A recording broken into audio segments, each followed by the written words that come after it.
चढ़ती कला time TV देख रहे सारे दर्शकों का मैं रिदम पंजाबी न्यूज़ के इस बुलेटिन में स्वागत करता हाँ। सो खबरों की शुरुआत करने तो पहले एक नज़र मार लेने आज दी कुछ हैडलाइंस ते।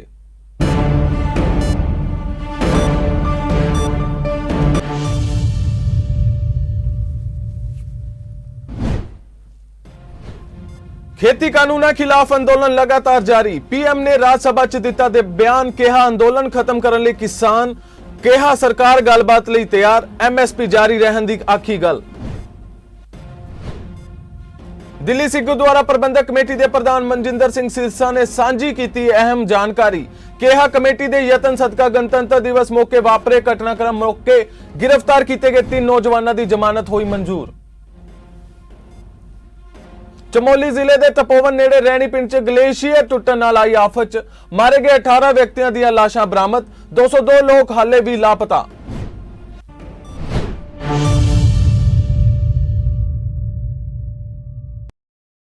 खेती कानूनों खिलाफ किसानों का अंदोलन लगातार जारी है। इस तहत प्रधानमंत्री नरेंद्र मोदी ने किसानों को अंदोलन खत्म करने की अपील की है। राज्यसभा विच पीएम ने राष्ट्रपति के भाषण ते धन्यवाद प्रस्ताव का जवाब दिता।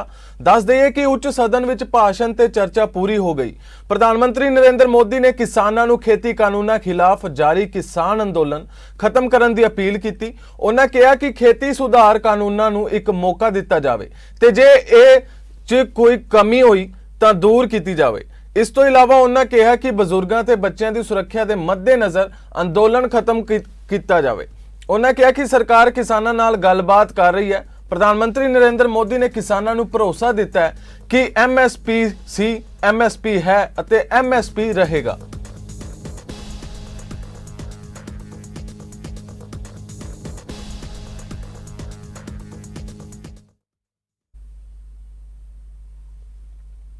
दिल्ली सिख गुरुद्वारा प्रबंधक कमेटी के प्रधान मनजिंदर सिंह सिरसा ने दस्सिया कि कमेटी के यत्नां तहत 26 जनवरी को गणतंत्र दिवस मौके वापरे घटनाक्रम मौके गिरफ्तार किए गए 3 नौजवानों की जमानत मंजूर हो गई है, जिन्हां की अज रिहाई हो जाएगी। जारी किए एक बयान विच सरदार सिरसा ने दस्सिया कि कमेटी की टीम लीगल सैल के मुखी जगदीप सिंह काहलों की अगवाई हेठ काम कर रही है, जिस विच एडवोकेट भुल्लर भी शामिल ने, जिसनों किसान मोर्चे की टीम का भी वडमुला सहयोग मिल रहा है। सिरसा ने दस्सिया कि अज क्रमवार 80 दे 70 साल के गुरमेल सिंह दे जीत सिंह की जमानत अर्जी ते सुनवाई है ते पूरे आसार ने कि दोवां नूं जमानत मिल जाएगी।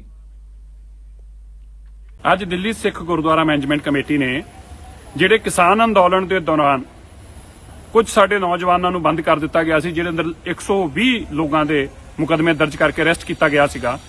अज उन्हां चों एक FIR जिहड़ी कि पुलिस स्टेशन बाबा हरिदास नगर दी सी, उस दे अंदर लवप्रीत सिंह सन ऑफ गुरमेल सिंह मानसा तो, रमनदीप सिंह सन ऑफ कुलवंत सिंह मानसा तो, जसविंदर सिंह सन ऑफ पूरा सिंह मानसा तो, इन्हां तिन्हां दी जमानत जिहड़ी आ अज साडे दिल्ली सिख गुरुद्वारा मैनेजमेंट कमेटी के एडवोकेट भुल्लर साहब की अथक प्रयासां सदके हो गई आ।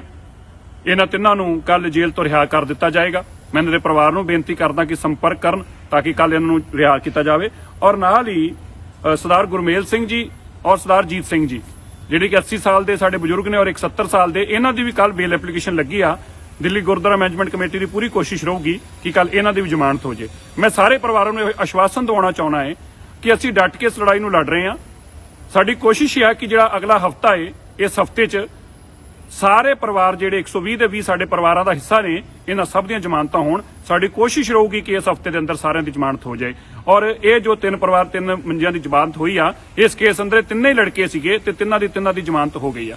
सो मैं धन्नवाद करदा हां साडे लीगल सैल दा, लीगल विंग दा, सारे एडवोकेट साहिबान जिहड़ा साडे च सहयोग दे रहे ने, और साडे लीगल सैल के जिहड़े चेयरमैन ने सरदार जगदीप सिंह काहलों साहब का भी, और सारी साडी टीम का जिन्हां दे अथक प्रयासां सदके, और खास तौर पर किसान मोर्चे दे नाल जिहड़ा साडा सहयोग आ, जिहड़े उन्होंने अपने लीगल एड सानूं दित्ती, अपने लोग सानूं प्रोवाइड कीते, जानकारियां दित्तियां, मैं किसान मोर्चे दे भी लीगल विंग का भी बहुत बहुत धन्नवाद करदा। चमोली जिले के तपोवन नेड़े रैणी पिंड च ग्लेशियर टुटन नाल आई आफत च मारे गए 18 व्यक्तियों दी लाशां बरामद कर लिया गई ने। उत्थे हुण भी उत्तराखंड, यूपी, झारखंड, बिहार, पंजाब, पश्चिमी बंगाल, नेपाल, जम्मू कश्मीर ਅਤੇ ओडिशा ਦੇ ਕਰੀਬ 202 ਵਿਅਕਤੀ ਲਾਪਤਾ ਨੇ। ਇਹਨਾਂ ਦੀ ਭਾਲ ਲਈ ਜੰਗੀ ਪੱਧਰ ਤੇ ਰਾਹਤ ਤੇ ਬਚਾਅ ਕਾਰਜ ਜਾਰੀ ਹੈ। ਪ੍ਰਸ਼ਾਸਨ ਨੇ ਚਮੋਲੀ ਆਫਤ 'ਚ ਲਾਪਤਾ 115 ਵਿਅਕਤੀਆਂ ਦੀ ਪਹਿਲੀ ਸੂਚੀ ਜਾਰੀ ਕੀਤੀ ਹੈ। ਇਹਨਾਂ ਤੋਂ ਇਲਾਵਾ 7 ਲਾਪਤਾ ਲੋਕ ਫਿਲਹਾਲ ਅਣਪਛਾਤੇ ਨੇ, ਜਿਨ੍ਹਾਂ ਦੀ ਜਾਣਕਾਰੀ ਇਕੱਤਰ ਕੀਤੀ ਜਾ ਰਹੀ ਹੈ। ਲਾਪਤਾ ਲੋਕਾਂ ਦੀ ਸੂਚੀ 'ਚ ਸਭ ਤੋਂ ਜ਼ਿਆਦਾ ਨਾਂ ਉੱਤਰ ਪ੍ਰਦੇਸ਼ ਤੇ ਬਿਹਾਰ ਦੇ ਮਜ਼ਦੂਰਾਂ ਦੇ ਨੇ। ਇਹ ਮਜ਼ਦੂਰ ਆਫਤ ਤੇ ਸਮੇਂ ਉੱਥੇ ਕੰਮ ਕਰ ਰਹੇ ਸੀ। ਹਾਲਾਂਕਿ ਗਲੇਸ਼ੀਅਰ ਟੁੱਟਣ ਦੀ ਸੂਚਨਾ ਤੋਂ ਬਾਅਦ ਭਾਰਤ ਤਿੱਬਤ ਸੀਮਾ police, NDRTF, SDRTF, air force ਅਤੇ ਸਥਾਨਕ ਪੁਲਿਸ ਬਚਾਅ ਕਾਰਜ ਚਲਾ ਰਹੇ ਨੇ। ਬੀਤੇ ਐਤਵਾਰ ਨੂੰ ITBP ਦੇ ਜਵਾਨਾਂ ਨੇ ਇੱਕ ਹੋਰ ਟਨਲ ਚੋਂ 12 ਮਜ਼ਦੂਰਾਂ ਨੂੰ ਸਹੀ ਸਲਾਮਤ ਬਾਹਰ ਕੱਢਿਆ ਸੀ।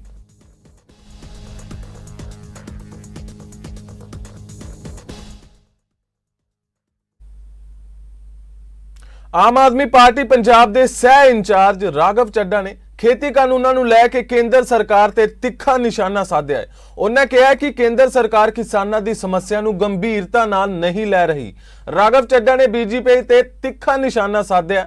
ਉਹਨਾਂ ਕਿਹਾ ਕਿ BJP ਵਰਕਰ ਕਿਸਾਨਾਂ ਦੇ ਸੰਘਰਸ਼ ਨੂੰ ਬਦਨਾਮ ਕਰਨ ਦੀ ਕੋਸ਼ਿਸ਼ ਕਰ ਰਹੇ ਨੇ। ਦੱਸ ਦਈਏ ਕਿ ਰਾਘਵ ਚੱਡਾ ਹੁਸ਼ਿਆਰਪੁਰ ਪੁੱਜੇ ਸਨ, ਜਿੱਥੇ ਉਹਨਾਂ ਲੋਕਲ ਬਾਡੀ ਚੋਣਾਂ ਲਈ ਆਪ ਉਮੀਦਵਾਰਾਂ ਦੇ ਹੱਕ 'ਚ ਚੋਣ ਪ੍ਰਚਾਰ ਕੀਤਾ।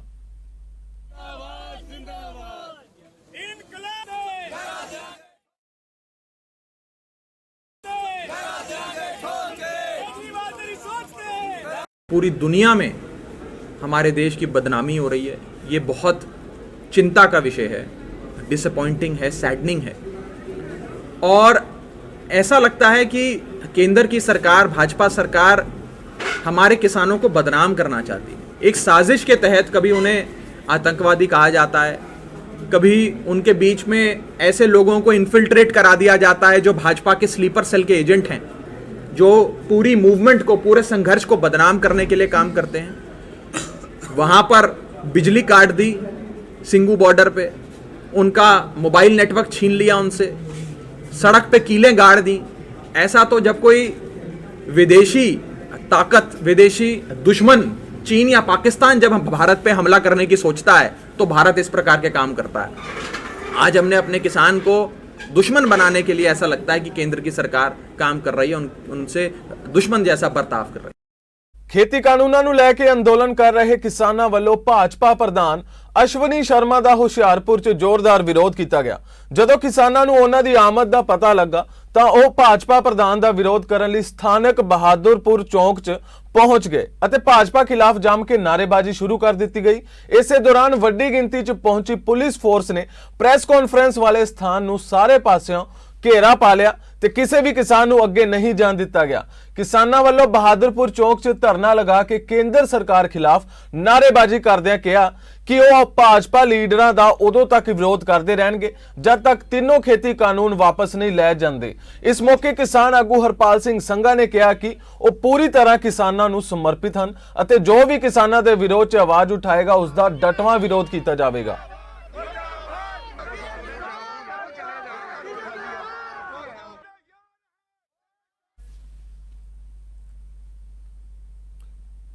उधर कीर्ति किसान मोर्चा जिला रूपनगर वालों एक मोटरसाइकिल रैली कढ़ी गई। यह रैली गुरुद्वारा घाट साहब सरा पत्तन तो शुरू हुई, जो किरतपुर साहब आनंदपुर साहब तो हुंदी हुई नंगल लई रवाना हो गई, जिस दे समाप्ति वापस गुरुद्वारा घाट साहिब विखे कीती गई। इस मौके वख-वख बुलारियां ने कहा कि यह रैली का मुख मकसद नगर पंचायत नगर कौंसल चोणां विच बीजेपी के उम्मीदवार प्रति लोगों को जागरूक करना है। उन्होंने कहा कि जेड़ा भी बंदा बीजेपी के उम्मीदवार नूं वोट पाएगा वो किसानां दा ते खेती दा गद्दार होवेगा।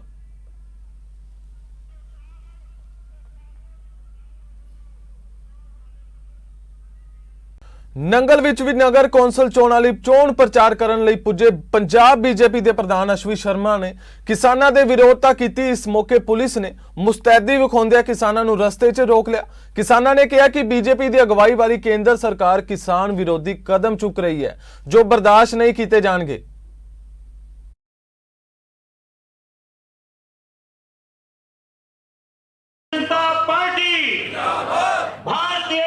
बहुत ही सूझवान जिलाध्यक्ष मेरे नंगल दे विच मेन मार्केट दे विच go back Ashwani Sharma go back किसान पक्षी ने इन्हां दा लाहेवंद ਅਸੀਂ ਅਸ਼ਵਨੀ ਮਨੀ ਸ਼ਰਮਾ ਬੀਜੇਪੀ ਪ੍ਰਧਾਨ ਹੈ ਜਿਹੜਾ, ਇਹਨੂੰ ਪੁਰਜੋਰ ਅਪੀਲ ਕਰਦੇ ਕਿ ਪੰਜਾਬ ਦੀ ਨਹੀਂ ਦੇਸ਼ ਦੀ ਆਵਾਜ਼ ਮੋਦੀ ਤੱਕ ਪਹੁੰਚਾਵੇ। ਜਲਦੀ ਤੋਂ ਜਲਦੀ ਇਹ ਕਾਲੇ ਬਿੱਲ ਵਾਪਸ ਲਓ। ਪੁਲਿਸ ਸਾਨੂੰ ਇਜਾਜ਼ਤ ਨਹੀਂ ਦੇ ਰਹੀ, ਨਹੀਂ ਸਾਡਾ ਤਾਂ ਸਲਾਹ ਸੀਗੀ ਅਸੀਂ ਉਦੋਂ ਜਾ ਕੇ ਉਹਨੂੰ ਆਪਾਂ ਆਪਣੇ ਵਿਚਾਰ ਦੱਸੀਏ, ਆਪਣੀ ਮੰਗਾਂ ਰੱਖੀਏ ਤਾਂ ਕਿ ਉਹ ਅੱਗੇ ਪਜਾਵੇ। ਪਰ ਹੁਣ ਪੁਲਿਸ ਦੀ ਜ਼ਿੰਮੇਵਾਰੀ ਹੋ ਗਈ, CID ਦੀ ਜ਼ਿੰਮੇਵਾਰੀ ਹੋ ਗਈ ਕਿ ਉਹ ਸਾਡੇ ਜੋ ਭਾਵਨਾ ਹੈ ਉਹ ਮੋਦੀ ਤੱਕ ਪਜਾਵੇ, ਹਮੇਸ਼ਾ ਤੱਕ ਪਜਾਵੇ ਤਾਂ ਕਿ ਪੰਜਾਬ ਦੀ ਔਰ ਦੇਸ਼ ਦੀ ਖੇਤੀ ਬਚ ਸਕੇ। ਉਧਰ ਰਾਜ ਸਭਾ ਵਿੱਚ ਰੱਖਿਆ ਮੰਤਰੀ ਰਾਜਨਾਥ ਸਿੰਘ ਨੇ ਕਿਹਾ ਹੈ ਕਿ ਪਾਕਿਸਤਾਨ ਵੱਲੋਂ ਸਰਹੱਦ ਤੇ ਲਗਾਤਾਰ ਜੰਗਬੰਦੀ ਦੀ ਉਲੰਘਣਾ ਕੀਤੀ ਜਾ ਰਹੀ ਹੈ, ਜਿਸ ਦਾ ਭਾਰਤੀ ਫੌਜ ਮੂੰਹ ਤੋੜ ਜਵਾਬ ਦੇ ਰਹੀ ਹੈ। ਰਾਜ ਸਭਾ 'ਚ ਪ੍ਰਸ਼ਨ ਕਾਲ ਦੌਰਾਨ ਰੱਖਿਆ ਮੰਤਰੀ ਨੇ ਕਿਹਾ ਕਿ ਭਾਰਤੀ ਫੌਜ ਨੇ ਪਾਕਿਸਤਾਨ ਵੱਲੋਂ ਕੀਤੀਆਂ ਜਾਣ ਵਾਲੀਆਂ ਹਰਕਤਾਂ ਨੂੰ ਸਰਹੱਦ ਤੱਕ ਹੀ ਸੀਮਿਤ ਕਰ ਦਿੱਤਾ ਹੈ। ਉਹਨਾਂ ਇਹ ਵੀ ਦੱਸਿਆ ਕਿ ਹੁਣ ਤੱਕ 11 ਰਾਫੇਲ ਜਹਾਜ਼ ਭਾਰਤ ਨੂੰ ਮਿਲ ਚੁੱਕੇ ਨੇ। ਰਾਜਨਾਥ ਸਿੰਘ ਨੇ ਇੱਕ ਪ੍ਰਸ਼ਨ ਦੇ ਜਵਾਬ 'ਚ ਕਿਹਾ ਕਿ ਭਾਰਤ ਫੌਜ ਦੀ ਜਿੰਨੀ ਸ਼ਲਾਘਾ ਕੀਤੀ ਜਾਵੇ, ਸਾਡੇ ਫੌਜੀਆਂ ਨੇ ਪਾਕਿਸਤਾਨ ਵੱਲੋਂ ਕੀਤੀਆਂ ਜਾਣ ਵਾਲੀਆਂ ਹਰਕਤਾਂ ਨੂੰ ਸਰਹੱਦ ਤੱਕ ਹੀ ਸੀਮਿਤ ਕਰ ਦਿੱਤਾ ਹੈ। ਜਿੱਥੇ ਤੱਕ ਭਾਰਤ ਵੱਲੋਂ ਕੀਤੀ ਜਾਣ ਵਾਲੀ ਕਾਰਵਾਈ ਦਾ ਸਵਾਲ ਹੈ, ਇਹ ਤਾਂ ਪਾਕਿਸਤਾਨ ਸਰਕਾਰ ਦਾ ਦਿਲ ਹੀ ਦੱਸ ਸਕਦਾ ਹੈ ਕਿ ਭਾਰਤੀ ਫੌਜ ਵੱਲੋਂ ਕਿਸ ਤਰ੍ਹਾਂ ਦਾ ਜਵਾਬ ਮਿਲਿਆ ਹੈ। ਰਾਜਨਾਥ ਸਿੰਘ ਨੇ ਦੱਸਿਆ ਕਿ 2020 ਚ ਜੰਗਬੰਦੀ ਦੀ ਉਲੰਘਣਾ ਦੀਆਂ 4629 ਘਟਨਾਵਾਂ ਹੋਈਆਂ ਸਨ। ਰਾਜਨਾਥ ਸਿੰਘ ਨੇ ਰਾਜ ਸਭਾ 'ਚ ਦੱਸਿਆ ਕਿ ਹੁਣ ਤੱਕ 11 ਰਾਫੇਲ ਜਹਾਜ਼ ਦੇਸ਼ ਆ ਚੁੱਕੇ ਨੇ ਅਤੇ ਮਾਰਚ ਤੱਕ 17 ਹੋਰ ਭਾਰਤ ਦੀ ਧਰਤੀ ਤੇ ਆ ਜਾਣਗੇ। ਸਾਰੇ ਰਾਫੇਲ ਜਹਾਜ਼ ਅਪ੍ਰੈਲ 2022 ਤੱਕ ਭਾਰਤੀ ਫੌਜ 'ਚ ਸ਼ਾਮਿਲ ਹੋ ਜਾਣਗੇ।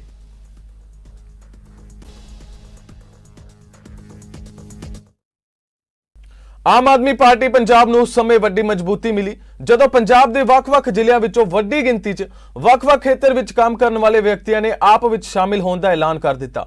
ਪਾਰਟੀ ਹੈੱਡਕੁਆਰਟਰ ਉੱਤੇ ਪਾਰਟੀ ਦੇ ਇੰਚਾਰਜ ਅਤੇ ਦਿੱਲੀ ਦੇ ਵਿਧਾਇਕ ਜਰਨੈਲ ਸਿੰਘ ਅਤੇ ਸੂਬਾ ਜਨਰਲ ਸਕੱਤਰ ਹਰਚੰਦ ਸਿੰਘ ਬਰਸਟ ਦੀ ਹਾਜ਼ਰੀ ਵਿੱਚ ਫਤਿਹਗੜ੍ਹ ਸਾਹਿਬ, ਪਟਿਆਲਾ ਅਤੇ ਮੋਹਾਲੀ ਜ਼ਿਲ੍ਹੇ ਦੇ ਆਗੂ ਵੱਡੀ ਗਿਣਤੀ ਵਿੱਚ ਆਪ 'ਚ ਸ਼ਾਮਿਲ ਹੋਏ। ਇਸ ਮੌਕੇ ਪਾਰਟੀ ਦੇ ਇੰਚਾਰਜ ਜਰਨੈਲ ਸਿੰਘ ਨੇ ਪਾਰਟੀ ਵਿੱਚ ਸ਼ਾਮਿਲ ਹੋਣ ਉੱਤੇ ਸਵਾਗਤ ਕਰਦਿਆਂ ਕਿਹਾ ਕਿ ਆਮ ਆਦਮੀ ਪਾਰਟੀ ਦੀਆਂ ਨੀਤੀਆਂ ਤੋਂ ਪ੍ਰਭਾਵਿਤ ਹੋ ਕੇ ਦਿਨੋਂ ਦਿਨ ਲੋਕ ਪਾਰਟੀ ਵਿੱਚ ਸ਼ਾਮਿਲ ਹੋ ਰਹੇ ਨੇ।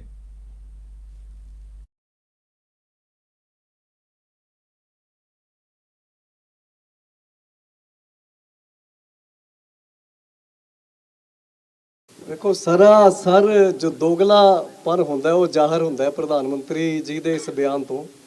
ਇੱਕ ਪਾਸੇ ਬੀਜੇਪੀ ਦੇ ਜਿਹੜੇ ਪ੍ਰਵਕਤਾ ਨੇ ਉਹ ਸਿੱਖਾਂ ਨੂੰ ਖਾਲਿਸਤਾਨੀ ਦੱਸਦੇ ਨੇ, ਦੂਜੇ ਪਾਸੇ ਕਿਸਾਨਾਂ ਦੇ ਉੱਤੇ ਬੀਜੇਪੀ ਦੇ ਗੁੰਡੇ ਜਾ ਕੇ ਹਮਲਾ ਕਰਦੇ ਨੇ। ਆਪਾਂ ਸਰੇਆਮ ਵੇਖਦੇ ਹਾਂ ਕਿਸ ਤਰੀਕੇ ਕਿਸਾਨਾਂ ਦੀ ਕੁੱਟਮਾਰ ਹੁੰਦੀ ਹੈ ਪੁਲਿਸ ਦੀ ਮੌਜੂਦਗੀ ਵਿੱਚ, ਪੁਲਿਸ ਦੇ ਵੱਲੋਂ ਹੁੰਦੀ ਹੈ। ਤੇ ਇੱਕ ਪਾਸੇ ਸੰਸਦ ਦੇ ਵਿੱਚ ਡਰਾਮਾ ਕਰਦੇ ਨੇ ਜੀ ਸਿੱਖਾਂ ਨਾਲ, ਤੇ 84 'ਚ ਵੀ ਬਹੁਤ ਧੱਕਾ ਹੋਇਆ ਤੇ ਸਿੱਖਾਂ ਨਾਲ ਹੁਣ ਵੀ ਬਹੁਤ ਧੱਕਾ ਹੋ ਰਿਹਾ। ਪਰ ਕਰ ਕੌਣ ਰਿਹਾ? ਜੇ ਤੁਸੀਂ ਹਾਲਾਤ ਵੇਖ ਰਹੇ ਹੋ ਤੇ ਗੁੰਮਰਾਹ ਤੇ ਕੀਤਾ ਹੀ ਜਾ ਰਿਹਾ, ਤੁਹਾਡੇ ਵੱਲੋਂ ਹੀ ਕੀਤਾ ਜਾ ਰਿਹਾ। ਨਾਲ ਇੱਕ ਹੋਰ ਅੱਜ ਨਵਾਂ ਸ਼ਬਦ ਕਰਤਾ ਜੀ, ਅੰਦੋਲਨਕਾਰੀ ਨਹੀਂ, ਕੁਝ ਹੋਰ ਉਹਦੇ 'ਚ ਐਡ ਕਰ ਦਿੱਤਾ, ਅੰਦੋਲਨ ਜੀ ਵੀ ਐਡ ਕਰ ਦਿੱਤਾ। ਤੇ ਮੈਂ ਕਹਿੰਦਾ ਸ਼ਰਮ ਆਣੀ ਚਾਹੀਦੀ ਸੀ ਬਈ, ਜਿੰਨੀ ਵੀ ਵੱਡੀ ਮੂਵਮੈਂਟਸ ਹੋਈਆਂ ਨੇ, ਜੇ ਕੁਝ ਥੋੜਾ ਬਹੁਤ ਦੇਸ਼ ਦਾ ਬਚਾਅ ਹੋਇਆ ਜੀ। ਅੱਜ ਦਿੱਲੀ 'ਚ ਵੀ ਆਪਾਂ ਵੇਖਦੇ ਹਾਂ ਬਈ ਇੱਕ ਨਵੇਂ ਕਿਸਮ ਦੀ ਰਾਜਨੀਤੀ ਦੀ ਸ਼ੁਰੂਆਤ ਹੋਈ ਹੈ। ਤੇ ਮਹਾਤਮਾ ਗਾਂਧੀ ਜੀ ਤੋਂ ਲੈ ਕੇ ਉਹਨਾਂ ਤੋਂ ਪਹਿਲਾਂ ਤੋਂ ਲੈ ਕੇ ਤੇ ਅੱਜ ਤੱਕ ਦੀ ਗੱਲ ਕਰ ਲਓ ਤੇ ਜਿੰਨੇ ਵੱਡੇ ਸੁਧਾਰ ਹੋਏ ਨੇ, ਕਿਤੇ ਨਾ ਕਿਤੇ ਉਹਦੇ ਮੁੱਢ ਵਿੱਚ ਕੋਈ ਨਾ ਕੋਈ ਅੰਦੋਲਨ ਰਿਹਾ। ਤੇ ਅੱਜ ਤੁਸੀਂ ਅੰਦੋਲਨ ਜੀ ਵੀ ਕਹਿ ਕੇ ਉਹ ਸਾਰਿਆਂ ਨੂੰ ਸ਼ਰਮਿੰਦਾ ਕਰ ਰਹੇ ਹੋ। ਆਪਣੀ ਬੀਜੇਪੀ ਨੇ ਵੀ ਕਈ ਵਾਰੀ ਅੰਦੋਲਨ ਕੀਤੇ ਹੋਣੇ ਨੇ, ਮਹਾਤਮਾ ਗਾਂਧੀ ਤੋਂ ਲੈ ਕੇ ਭਗਤ ਸਿੰਘ ਜੀ ਤੋਂ ਲੈ ਕੇ ਹਰ ਇੱਕ ਬੰਦੇ ਨੇ ਦੇਸ਼ ਦੇ ਭਲਾਈ ਵਾਸਤੇ ਟਾਈਮ ਤੇ ਅੰਦੋਲਨ ਕੀਤੇ ਨੇ। ਤੇ ਅੱਜ ਇਹਨਾਂ ਨੇ ਉਹ ਸਾਰੇ ਅੰਦੋਲਨਕਾਰੀਆਂ ਨੂੰ ਵੀ ਸ਼ਰਮਿੰਦਾ ਕੀਤਾ। ਮੈਂ ਕਹਿੰਦਾ ਇਹਨਾਂ ਨੂੰ ਮਾਫੀ ਮੰਗਣੀ ਚਾਹੀਦੀ ਹੈ ਉਸ ਬਿਆਨ ਤੇ ਜੋ ਗੁੰਮਰਾਹ ਪ੍ਰਧਾਨ ਮੰਤਰੀ ਸਾਹਿਬ ਆਪ ਕਰ ਰਹੇ ਨੇ। ਤੇ ਮੈਂ ਤਾਂ ਕਹਿੰਦਾ ਅੰਦੋਲਨ ਜੀਵੀ ਦੀ ਥਾਂ ਤੇ ਸਭ ਤੋਂ ਵੱਡਾ ਟੈਗ ਤੇ ਪ੍ਰਧਾਨ ਮੰਤਰੀ ਸਾਹਿਬ ਤੇ ਜੁਮਲਾ ਜੀਵੀ ਦਾ ਲੱਗਣਾ ਚਾਹੀਦਾ ਕਿ ਇਹਨਾਂ ਦੇ ਜੁਮਲਿਆਂ ਨੇ ਜੋ ਦੇਸ਼ ਦਾ ਹਾਲ ਕੀਤਾ ਹੈ ਉਸ ਤੋਂ ਜ਼ਿਆਦਾ ਬਦਹਾਲੀ ਨਹੀਂ ਹੋ ਸਕਦੀ ਸੀ। ਤੇ ਗੁੰਮਰਾਹ ਕਰਨ ਦੀ ਜਿੱਥੇ ਤੱਕ ਗੱਲ ਹੈ, ਪ੍ਰਧਾਨ ਮੰਤਰੀ ਸਾਹਿਬ ਤੋਂ ਜ਼ਿਆਦਾ ਅੱਜ ਤੱਕ ਦੇਸ਼ ਨੂੰ ਗੁੰਮਰਾਹ ਕਿਸੇ ਨੇ ਨਹੀਂ ਕੀਤਾ।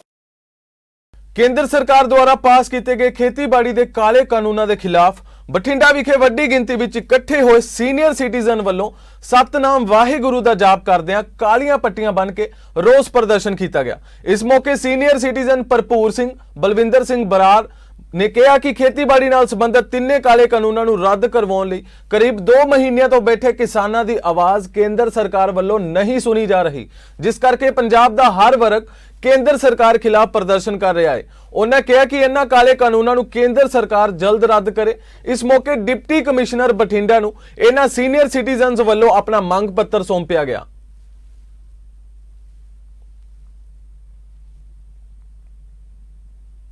ਪੰਜਾਬ ਦੇ ਸਿਹਤ ਤੇ ਕਿਰਤ ਮੰਤਰੀ ਬਲਬੀਰ ਸਿੰਘ ਸਿੱਧੂ ਨੇ ਮੋਹਾਲੀ ਪ੍ਰੈਸ ਕਲੱਬ ਵਿਖੇ ਮੀਟ ਦਾ ਪ੍ਰੈਸ ਪ੍ਰੋਗਰਾਮ ਵਿੱਚ ਸੰਬੋਧਨ ਕਰਦਿਆਂ ਉਹਨਾਂ ਮੋਹਾਲੀ ਪ੍ਰੈਸ ਕਲੱਬ ਵੱਲੋਂ ਪੱਤਰਕਾਰਾਂ ਦੀ ਭਲਾਈ ਲਈ ਚੁੱਕੇ ਜਾ ਰਹੇ ਕਦਮਾਂ ਦੀ ਸ਼ਲਾਘਾ ਕੀਤੀ।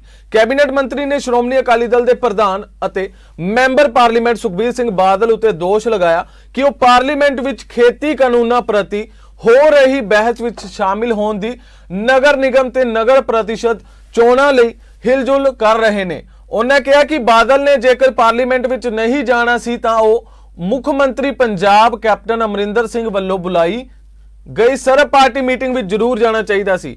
ਇਸ ਦੇ ਨਾਲ ਹੀ ਉਹਨਾਂ ਕਿਹਾ ਕਿ ਪੰਜਾਬ ਵਿੱਚ ਨਗਰ ਨਿਗਮ ਅਤੇ ਨਗਰ ਪ੍ਰੀਸ਼ਦ ਚੋਣਾਂ ਨਿਰਪੱਖ ਅਤੇ ਆਜ਼ਾਦਾਨਾ ਢੰਗ ਨਾਲ ਕਰਵਾਈਆਂ ਜਾ ਰਹੀਆਂ ਨੇ।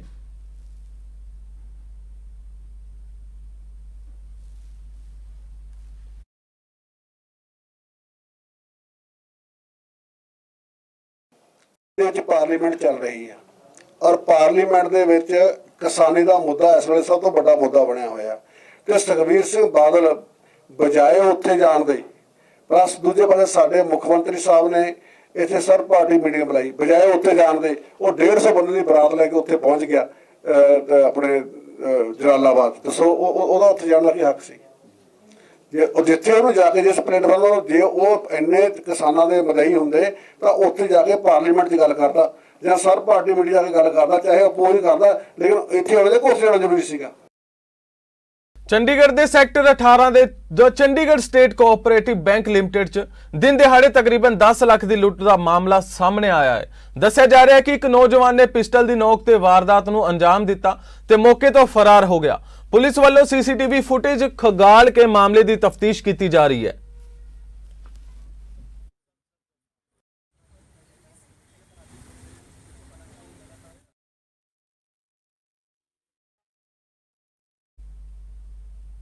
ਅੰਮ੍ਰਿਤਸਰ ਦੇ ਸ਼ਹਿਰਾਟਾ ਰੋਡ ਤੇ ਇੱਕ ਏਟੀਐਮ 'ਚ ਪੈਸੇ ਕਢਵਾ ਰਹੀ ਇੱਕ ਲੜਕੀ ਨਾਲ ਲੁੱਟ-ਖੋਹ ਹੋਣ ਦਾ ਮਾਮਲਾ ਸਾਹਮਣੇ ਆਇਆ ਹੈ। ਘਟਨਾ ਸੀਸੀਟੀਵੀ 'ਚ ਕੈਦ ਹੋ ਗਈ ਸੀ, ਜਿਸ ਵਿੱਚ ਵੇਖਿਆ ਜਾ ਸਕਦਾ ਹੈ ਕਿ ਲੜਕੀ ਪੈਸੇ ਕਢਵਾ ਰਹੀ ਹੈ ਤੇ ਐਨ ਉਸ ਮੌਕੇ ਤੇ ਇੱਕ ਨੌਜਵਾਨ ਏਟੀਐਮ ਵਾਲੇ ਕਮਰੇ 'ਚ ਵੜ ਗਿਆ ਤੇ ਉਸ ਤੋਂ ਪੈਸੇ ਖੋਹ ਕੇ ਫਰਾਰ ਹੋ ਗਿਆ।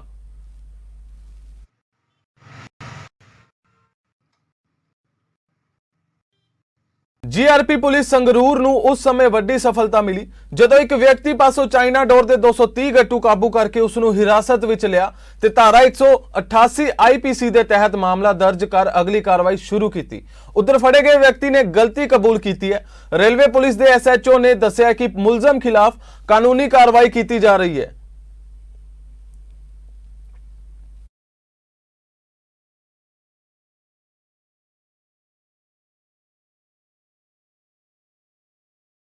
ਦਿੱਲੀ ਅੰਮ੍ਰਿਤਸਰ ਰਾਸ਼ਟਰੀ ਮਾਰਗ ਤੇ ਸ਼ਹਿਰ ਦਿੜਬਾ ਨਜ਼ਦੀਕ ਰੋਡ ਤੇ ਇੱਕ ਢਾਬੇ ਦੇ ਸਾਹਮਣੇ ਸੰਘਣੀ ਧੁੰਦ ਕਾਰਨ ਭਿਆਨਕ ਸੜਕ ਹਾਦਸਾ ਵਾਪਰਨ ਦਾ ਸਮਾਚਾਰ ਪ੍ਰਾਪਤ ਹੋਇਆ ਹੈ। ਪ੍ਰਾਪਤ ਜਾਣਕਾਰੀ ਅਨੁਸਾਰ ਦਿੱਲੀ ਅੰਮ੍ਰਿਤਸਰ ਰਾਸ਼ਟਰੀ ਮਾਰਗ ਤੇ ਸ਼ਹਿਰ ਦਿੜਬਾ ਦੇ ਰੋਡ ਤੇ ਇੱਕ ਢਾਬੇ ਦੇ ਸਾਹਮਣੇ ਸੜਕ ਤੇ ਵਾਹਨਾਂ ਦੀ ਟੱਕਰ ਹੋਈ, ਜਿਸ ਨਾਲ ਕਈ ਵਾਹਨ ਨੁਕਸਾਨੇ ਗਏ। ਕਥਿਤ ਤੌਰ ਤੇ ਪ੍ਰਾਪਤ ਜਾਣਕਾਰੀ ਅਨੁਸਾਰ ਇਸ ਸੜਕ ਹਾਦਸੇ ਦੌਰਾਨ ਕਰੀਬ 6 ਵਾਹਨ ਦਾ ਕਾਫੀ ਨੁਕਸਾਨ ਹੋਇਆ। 3 ਵਿਅਕਤੀ ਜ਼ਖਮੀ ਹੋਏ ਨੇ। ਥਾਣਾ ਦਿੜਬਾ ਦੀ ਪੁਲਿਸ ਪਾਰਟੀ ਵੱਲੋਂ ਘਟਨਾ ਸਥਾਨ ਤੇ ਪਹੁੰਚ ਕੇ ਆਪਣੀ ਕਾਰਵਾਈ ਸ਼ੁਰੂ ਕਰ ਦਿੱਤੀ ਗਈ ਹੈ। ਗੁਰਦੁਆਰਾ ਸ੍ਰੀ ਬੰਗਲਾ ਸਾਹਿਬ ਦੇ ਲੰਗਰ ਹਾਲ ਦਾ ਨਵੀਨੀਕਰਨ ਕੀਤਾ ਗਿਆ ਹੈ। ਇਸ ਕਾਰਜ ਲਈ ਅਹਿਮ ਸਹਿਯੋਗ ਦੇਣ ਵਾਲੇ ਗੁਰਦੁਆਰਾ ਸ੍ਰੀ ਬੰਗਲਾ ਸਾਹਿਬ ਦੇ ਹੈੱਡ ਗ੍ਰੰਥੀ ਗਿਆਨੀ ਰਣਜੀਤ ਸਿੰਘ ਦਾ ਸਨਮਾਨ ਕੀਤਾ ਗਿਆ। ਵੀਰ ਖਾਲਸਾ ਦਲ ਦੇ ਆਗੂਆਂ ਵੱਲੋਂ ਲੰਗਰ ਹਾਲ 'ਚ ਸਿੰਘ ਸਾਹਿਬ ਦਾ ਸਨਮਾਨ ਕੀਤਾ ਗਿਆ।